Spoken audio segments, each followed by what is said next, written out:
سلام تماشابینان گرامی، خلاصه خبرهای مهم 18 ایون تاجیکستان و منطقه را از پایگاه خبری بامداد برایتان پیشکش میکنیم. شروع میکنیم از یک نگاه کوتاه به سرخط خبر مهم روز در این برنامه. سر و صداها در مورد بازپرسی 10 نفر در چارچوب پرونده غصب حاکمیت. مجلس ملی قانون جنجال برانگیز منع حجاب را بررسی میکند. چچنها برای گپ پرتافتن به یک دختر چچن هر دو پای جوان تاجیک را شکستند. مرگ فاجعه‌ای 5 نوارس تاجیک در قزاقستان و روسیه. 5 صدمه مرگاور در اسپتامین، کوشانیان، وخش، غفور و فرودکی. و اکنون تفصیلات خبرها.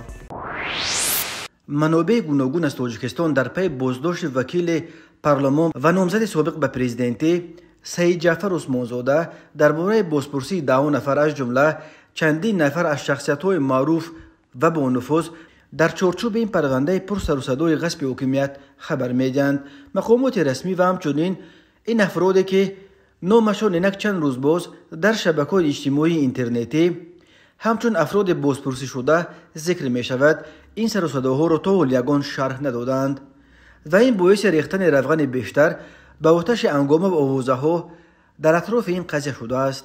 درست یک هفته قبل روز 12 ایون سال 2024 داستان کل تاجیکستان یوسف رحمان در اجلاسیه 5 مجلس نمایندگان پلات پایانی پارلمان وکیل این مجلس سید جعفر عثمانزاده را به غصب حاکمیت و از نماینده یک دولت خارجی درخواست کردن 10 میلیون دلار برای انجام این کار ایدار کرد و از پارلمان لغو دخل ناپذیری وکیل عثمانزاده و اجازت برای حبس او را خواست. بنا به خبرها سید جعفر عثمانزاده بیگاه همان روز 12 ایون دستگیر شد و تا حال در حبس قرار دارد. در این بین مخالفین تاجیک در اروپا درباره بازجویی و حتی بازداشت شدن 10 نفر خبر میدهند. داداجان اتووالا، ژورنالیست و سیاستمدار مخالف مقیم برلین از بازجویی شدن بیش از 50 نفر در دوشنبه خبر داد و محمد اقبال صدرالدین سردبیر کانال اپوزیسیونی اصلاح تیوی گفت که شماره بازپرسی شده ها به 63 نفر رسیده است. همین طور شرافالدین گدایف فرضیه خود را پیش گذاشت و حبس عثمانزاده و بازجویی دیگران را با سفر مخفی یک ژنرال روس به تاجیکستان در پی حمله تروریستی کروکوس در پایان ماه مارس سال 2024 ربط داد و ادعا کرد که مقامات تاجیکستان از ترس نوآوردن خشم بیشتر کرمل کوشش مقامات روسیه برای تشکیل و یا حداقل تحریک دادن تبادلات دولتی در تاجیکستان را پنهان کردنی شده میخواهند مسئولیت را به گردن مخالفین بار کنند. منظور گدایف سخنرانی یوسف رحمان در پارلمان است که گفته بود گویا سید جعفر عثمانزاده ماه سپتامبر سال 2021 با گدایف توسط تلفن مسئله تبادلات را بررسی کرده و گدایف وعده داده است که محیدین کبیری یکی از رهبران مخالفین به او در این راه کمک پولی میرساند و گویا 3000 جنگجوی جماعت انصارالله از افغانستان نیز به عثمانزاده خواهند پیوست تا حکومت کنونی تاجیکستان را سرنگون کنند. تصدیق این ادعا و همچنین نامهایی که در چارچوب این پرونده ذکر شدند توسط منابع دیگر امکان ندارد و مقامات طور گفتیم در این باره یگان شرح نمیدهند. اما محمد اقبال صدرالدین بدون ارائه یگان نام به 4 منصبدار بلندپایه که فعلا در خارج قرار داشته گویا برای بازپرسی به دوشنبه دعوت شدند هشدار داده است که برگردید که بازداشت می شوید. به عقیده او هدف این بازداشت و بازجویی ها محمد سید عبیداللهیف شهردار سابق دوشنبه و رئیس سابق مجلس ملی است. محمد اقبال صدرالدین قبلا فرضیه نچندان باور نکردنی را هم مطرح کرد که هدف از بازداشت سید جعفر عثمانزاده نه رئیس کمیته دولت امنیت ملی سیمومین یتیموف است که با عثمانزاده رشته خویشتبارداری دارد، بلکه کوشش دوشنبه برای شیرین کردن خود در پیش طالبان است، زیرا عثمانزاده از طالبان خیلی تند و گو حتی با یک لعن تهدیدآمیز انتقاد میکرد. داداجان اتوولایف در ذکر نامها مشخصتر بوده از بازداشت و بازپرسی شدن چندین نفر شناخته از جمله همراخان ظریفی سابق وزیر کارهای خارجی، یعقوب سلیموف سابق وزیر کارهای داخلی، اکبرشاه اسکندرов سابق ایو پرزیدنت تاجیکستان، سلامشاه محبتوف سابق کماندان اپوزیسیا، پلکوونیک نظرالله نعیموف سابق سردار گروه ضد تروریستی الفا کمیته دولتی امنیت ملی جمهوری تاجیکستان خبر داد. بعضی او بعد پرسجو آزاد شدند و بعضی دیگر در حبس پیشکی هستند. نوشته است عطاءاللهیف. منابع بامداد درباره بازپرسی و سپس جواب شدن جمشید یتیموف، دادر سید مومن یتیموف و قدای سید جعفر عثمانزاده خبر میدهند. همین طور سر و صداهای زیادی درباره بازپرسی شدن محمد سید عبیدالله و اکبرشاه اسکندروف و راننده او از منابع دیگر نیز به دست میرسند. ولی طور گفتیم با گذشتن چند روز از پنج شدن این آوازه ها هیچ کدام از این شخصیت ها که قریب همش در شبکه‌های اجتماعی فعالند آوازه ها درباره بازپرسی شدن خود را شرح ندادند. تا حال تنها سه چیزی که رسما معلوم است حبس عثمانزاده و کشودن پرونده به ضد او بر اساس قسم دوم ماده 306 کودکس جنایتی تاجیکستان است. به او بر اساس این بند قانون برای غصب حکومت با روی زوروری همچون جزا از 15 تا 25 سال زندان یا حبس عمرباد تهدید میکند.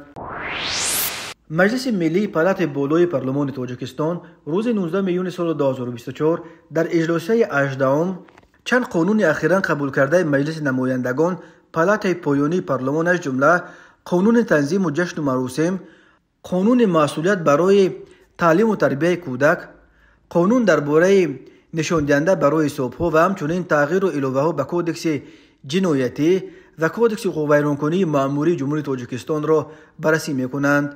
دستگاه مجلس ملی خبر داد که اجلاسه 18 پالات بالای پارلمان دعوت ششم 19 میلیون سال 2024 ساعت 2:00 در مجلس ملی برگزار می شود. ثبت نام وکیلان مجلس علاقه روز 18 میلیون آغاز یافته است.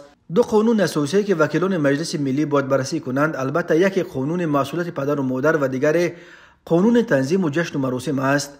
تغییرات اساسی در قانون مسئولیت پدر و مادر این برداشته شدن پدر و مادر همچون مسئول یگانه در تعلیم و تربیت فرزند است. هنگام معرفی طرح نوی قانون در مجلس نمایندگان وزیر معارف گفت از بس که اکثر پدر و مادران برای مدت طولانی به مهاجرت کاری می روند و تربیت فرزندان خود را به خویشاوندان دیگر خود از جمله به بابا و بیبی، خاله و تقای و عمک و عمک‌ها فرزندانشان واگذار می کنند. تصمیم این شد که نه فقط پدر و مادر بلکه دیگر سرابان و پرستارهای کودک رو نیز برای خنک نظری در تعلیم و تربیت کودک به جوابگری بکشانند. اما طرح اعظم جنجال برانگیز که وکیلان مجلس ملی بررسی میکنند بدون شک تغییرات به قانون تنظیم و جشن و مراسم است که دو تغییرات عمده‌اش یک منع گردک کودکان است که در جامعه تاجیکستان واکنش‌های زیادی اساساً منفی را به بار آورد.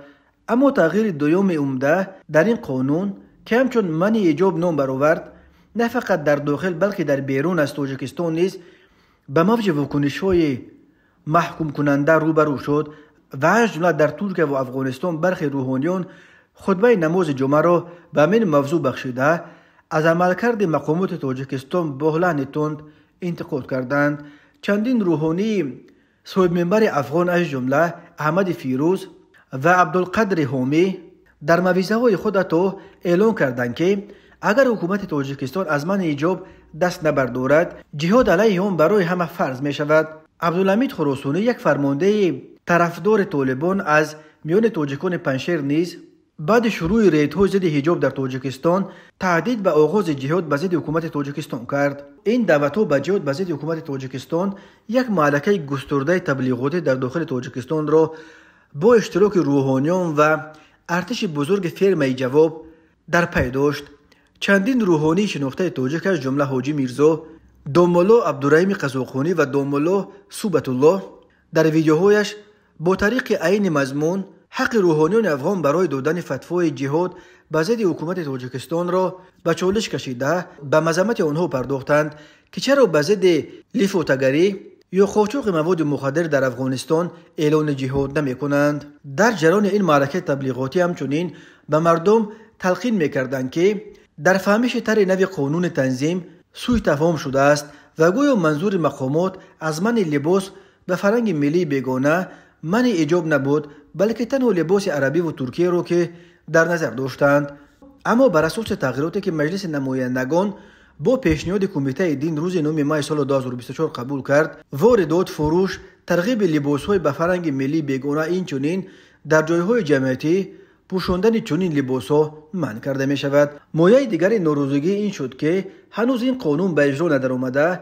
در اداره‌های دولتی از جمله در بیمارستان‌ها گروه مخصوص تشکیل شدند که در پیش در این مؤسسه‌ها ایستاده زنان و دختران حجاب پوش را مجبور می‌کردند که حول حجاب خود را از سر کشیده به شکل تاجیکی، یعنی به طور به قفا ببندند، بعد درآیند. بعد واکنش‌های شدید و دعوت‌ها به جهاد، ریدوهای ضد حجاب در تاجیکستان ظاهراً سست‌تر شد. برخی تحلیلگران خود این پیشنهاد منع لباس به فرهنگ ملی بیگانه را که در جامعه همچون منع حجاب قبول شد اونتور و تو پادستava، یعنی در یک شرایط ناگوار قرار دادن حکومت نامیدند و اظهار امیدواری کردند که افراد سالم عقل در داخل حکومت پیش روی این فتنه را گرفته این قانون بحث برانگیز را هنوز قبول نشده بیکار میکنند. بین یک عائله از چچنستان و دو اکو دادر از تاجیکستان در شهر تور روسیه حادثه رخ داد که داستان مشهور رومیو و جولیت به یاد می‌آورد. زادگان چچنستان برای آزار خواهرشان هر دو کلچه زانو و جوان تاجیک را زده شکستند. در این باره روز 17 ایون سال 2024 تلگرام کانال ریادوفکا خبر داد. بنا به این منبع مقامات حفظ حقوق در شهر تور اعضای یک خانواده زادگان چچنستان را دستگیر کردند. سبب بازداشت آنها یک ماجرای پر از شور و شر است که چند روز باز در تور ادامه داشت. بنا به اطلاع ریادوفکا در یک فروشگاه تور یک جوان تاجیک بارش فوق‌العاده دراز به یک دختر چچن گپ می‌پرتاید. این به دختر خوش نمی‌آید و او پیشنهاد جوان برای شنا شدن را رد می‌کند. جوان از این آزرده شده برای دختر حرف‌های ناجا می‌زند. دختر این را همچون تأخیر قبول کرده تلفنش را می‌بردارد و جوان تاجیک را ثبت کرده تهدیدش می‌کند که ثبت را به برادرانش می‌فرستد تا چاره جوان را ببینند. جوان طور در ثبت دیده می شود این تهدید را جدی نمی گیرد و حتی خودش به دختر مصلحت می دهد که او را طور ثبت کند که در ویدیو خوشروتر نمودار شود. اما به فرق از این جوان برادران دختر مسئله را جدی گرفته در پی جستجوی جوان می شوند. خود او را نمی یابند ولی در تور برادر او را پیدا می کنند. این بیچاره از پشت دادرش به سرنوشت نچندان خوش دچار شد، از بس که او سروغه دادرش را زود نداد. چچنا او را شدیداً لطکوب و به افشای سروغه دادرش مجبور کردند. معلوم شد که جوانی که دختر چچن را غم داد در مسکو به سر می‌برده است. چچنا به سراغ او به مسکو رفته پیدایش کردند و زیر مشت و لغتش گرفتند و هر دو کلچه زانوان او را زده شکستند. آنها برای خودنمایی در پیش خواهرشان عکس این جوان با پایه‌های از زانو شکسته را نیز گرفتند. این حادثه چنان سر و صدا پیدا کرد که مقامات حفظ حقوق به آن توجه کردند و هر دو طرف ماجرا هم عائله چچنا و هم آن دو برادر تاجیک را دستگیر کردند. برای جزای خودسرانه به چچنها چند سال زندان تهدید می‌کند. جوانان تاجیک را باشد می‌توانند به میدان‌باشی و پس زدن شأن و اعتبار دختر چچن عیبدار کنند. برای این به آنها جریمه و یا تا 15 روز حبس تهدید می‌کند و البته اخراج از روسیه. تماشابینان عزیز، یادآور می‌شویم خلاصه مهمترین اخبار تاجیکستان را از پایگاه خبری بامداد تماشا دارید. برنامه را ادامه می‌دهیم. روز 16 میون سال 2024 سه فرزند مهاجران تاجیک در قزاقستان و روسیه به طور فاجعه‌ای هلاک شدند. دو بچه که هر دو 16 ساله بودند هنگام آبازی در دریای شغل در شمال قزاقستان غرق شدند. دو اکو دادر در شهر ماگنیتگورسک ولایت چلیابینسک در روسیه و یک نورس 17 ساله زاده تاجیکستان در دریای بیلایه در شهر اوفا پایتخت جمهوری باشکردستان روسیه. دپارتمنت ولایت‌های فوق‌العاده ولایت قزاقستان خبر داد که روز 16 میون در نویه تاینشا یک گروه نورسان با مقصد آبازی به لب دریای شغل رفتند. همراه آنها دو نورس 16 ساله تاجیک نیز بودند. یکی از این بچه‌ها در تیانشا زندگی میکرد و دومیش در شهر ادبسری ولایت اقموله. ظاهراً او به خانه امکیش به مهمانی آمده بوده است. در دپارتمنت ولایت‌های فوق‌العاده ولایت قزاقستان شمالی در شهر این حادثه گفتند آنها برای آبازی به یک مکان نه فقط نامناسب بلکه به یک قسمت رفتند که حرکت مجرای آب در آنجا غیر قابل پیش بینی است. به بالای این طور دقیق کرده شد دو نورس غرق شده آبازی کرده نمیتوانستند. وقتی آب بچه‌ها را به کام خود کشیده است نورسان دیگر برای نجات آنها شتافتند، ولی از دستشان چیزی نآمده است. هر دو نورس تاجیک را آب فرو برده است. همین طور بنا به اطلاع مهاجران تاجیک مقیم شهر ماگنیتوگورسک روسیه، در عرفه عید قربان در این شهر دو اکه و دودر از تاجیکستان هنگام آبازی غرق شدند. آب اول برادر خردی را برده است و برادر کلانی خود را به او پرتافته است تا که دودرش را نجات دهد، ولی خودش هم غرق شده است. جسد خردی را پیدا کردند، ولی جسد برادر کلانی را تا حال نیافتند. همچنین شام 16 میون سال 2024 در محله زتون شهر اوفا یک نورس 17 ساله زاده تاجیکستان در دریای بیلای غرق شد. اداره حفظ شهروندی شهر اوفا خبر داد که این حادثه ناخوش 400 متر بالاتر از پلیاژ یعنی مکان آبازی وودنیک در قسمت رخ داده است که آنجا آبازی منع کرده شده است. جسد نورس تاجیک را تناسب 7 ایون 25 متر پایانتر از جای حادثه پیدا کردند. این نخستین حادثه ناخوش در دریای بیلای به دلیل رعایت نکردن قاعده‌های بی‌خطری نیست. چند روز پیش در اوفا یک شهروند هندوستان سال 2003 غرق شد. جسد او را نیستن و بعد یک روز پیدا کردند. اداره حفظ ملکی شهر اوفا ساکنان و مهمانان پایتخت باش کردستان دعوت کرد که به خصوص در مکان‌هایی که اعلان آبازی منع است آبازی نکنند، چون که این منطقه ها از همه خطرناک کول و دریاهاست. رئاست کارهای داخلی ولایت ختلان از بازداشت راننده خبر داد که همگی 9 سال داشت.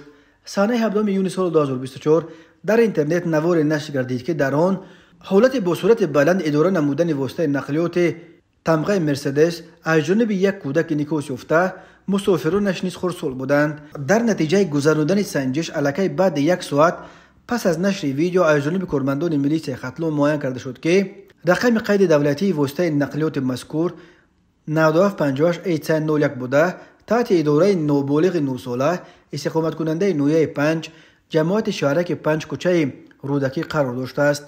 ملیس ختلان در شرح این حادثه گفت این کودک صبح 7 ایون از بی‌مسئولیتی و خنک نظری والدان خود استفاده برده به پرسش واسطه نقلیات پدرش محمد خورشید سال تولدش 1986 زاده نویه 5 استقامت کننده نویه سینای شهر دوشنبه را گرفته یک چند کودک دیگر را سوار نموده در مرکز نویه 5 با سرعت بلند اداره و جان خود و دیگر اطرافیان را زیر خطر گذاشته است. وابسته به حالت مذکور نسبت به والدان نام برده برای بی‌مسئولیتی و خنک نظری در تعلیم فرزند طبق طلبات ماده 90 کودکس حقوق بین‌المللی مأموری جمهوری تاجیکستان پروتکل مأموری ترتیب داده شده برای بررسی به مقامات سود ارسال گردید. همزمان جهت من بعد تکرار نیافتن چنین حالت با والدان نام برده کارهای فرماندهی گذرانیده شده به طور قطعی آگاهانیده شدند. مرکز مطبوعات وزارت کارهای داخلی تاجیکستان خبر داد که طی روزهای 14 و 15 میون سال 2024 در 5 صدمه در 5 قسمت گوناگون جمهوری 5 نفر از جمله 2 دوچرخه‌ران و 2 کودک به هلاکت رسیدند و چند تن دیگر زخمی شدند. از جمله شام 14 میون سال 2024 تقریبا ساعت 20:00 راننده ماشین بارکش تمغه کیا جمعبایف عوضبک سال تولدش 1995 ساکن نویه اسپیتامین در روبروی خانه استقامتیش هنگام به قفو حرکت کردن پسر خردسال برادرش شریف و بلال جان سال تولدش 2022 ساکن همان جا را پخش نموده است. در نتیجه خردسال شریفوف جراحت‌های گوناگون جسمانی برداشته در جای حادثه به هلاکت رسیده است. شب 14 میون سال 2024 تقریبا ساعت 23:00 راننده ماشین تمغه اوپل استرا خولمرودوف اشور محمد سال تولدش 1970 ساکن نویه کوشانیان هنگام حرکت در حدود جماعت دیوت زرگر از عهده دوره ماشینش نبرآمده پیاده‌گردان سلیمانوف سنگلی سال تولدش 1983 و خرسال احتم جانزاده بلال سال تولدش 2015 ساکن نویه مذکور را پخش نموده است.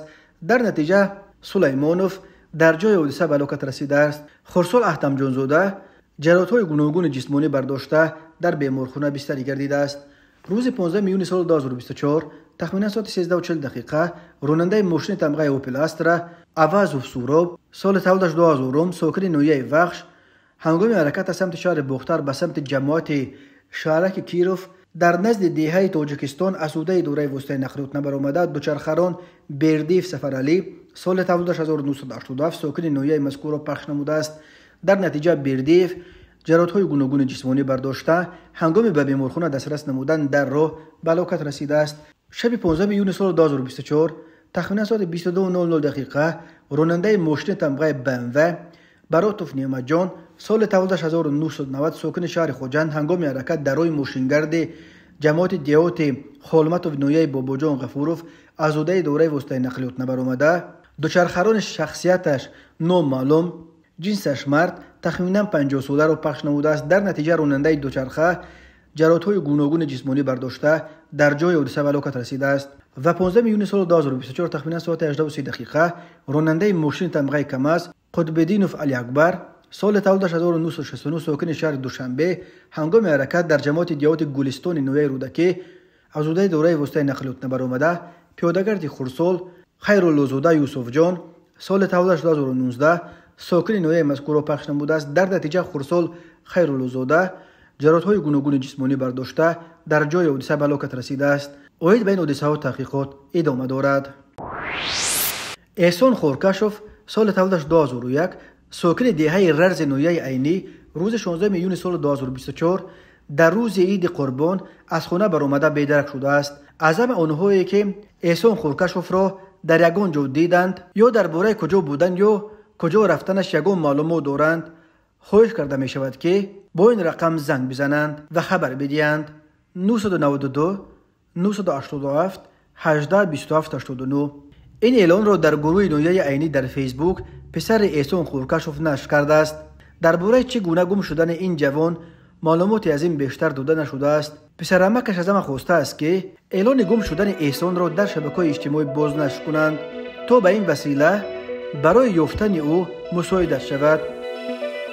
تماشابینان عزیز و گرامی، این بود مرور به خلاصه چند خبر مهم امروز تاجیکستان. خبر و گزارش‌های بیشتر از تاجیکستان و درباره تاجیکستان و اطراف آن را در سامانه پایگاه خبری بامداد در این نشانه پیگیری نمایید: www.bomdad.com. خوش باشید.